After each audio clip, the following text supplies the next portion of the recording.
Nagrada grada Ivanić Grada Stjepan Masariček dodjeljuje se gospodinu Krešimiru Skupnjaku. Upoznajmo gospodina Krešimira Skupnjaka kroz sljedeći video.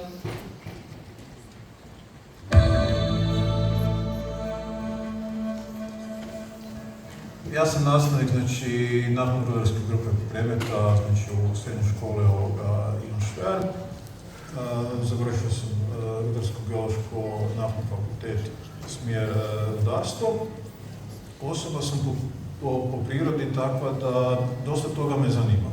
Mi kao naftna branša veliki smo zagađivač našeg planeta i stvarno kad se malo krenu proučavati sva zagađenja u našem okruženju, u našem planetu, mi jesmo male karike u svoj toj priči, ali mi kao mali možemo postići nekakve stvari gdje zajedno sa Hrvatskim savezom izvođača Hrvatske smo krenuli šumoborci gdje smo sad postali partner u tom projektu, gdje mi smo već do sad uključili jedan neki projekt pod oko 250 učenika u našoj školi i posađeno je do sad već oko 5000 stabala u šumu žutica. Ja to ne bi mogao nazvati nekakva misija,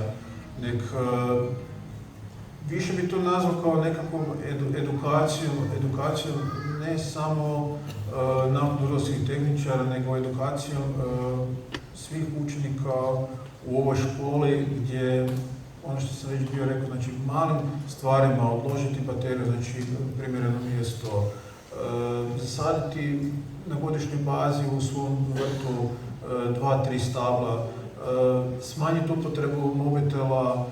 Naravno, prvo bi se zahvalio svoje ravnateljici, ravnateljici Josip Bijelić, koja je prepoznala sve moje projekte i moje fiks ideje u svojoj toj priči.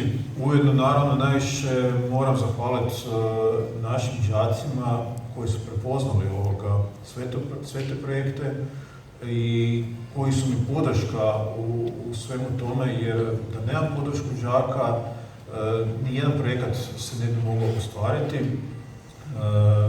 I naravno svim kolegama u školi koji su isto prepoznali sve te projekte, koji su mi na neki način potpora da mogu projekat napraviti do kraja.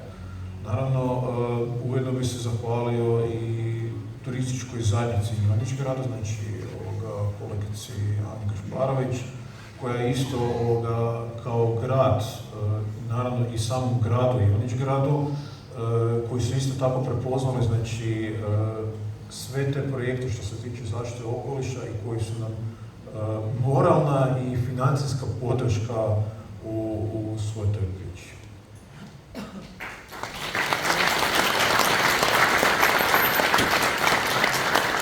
Pozivam gospodina Krešimira Skupnjaka da preuzme nagradu.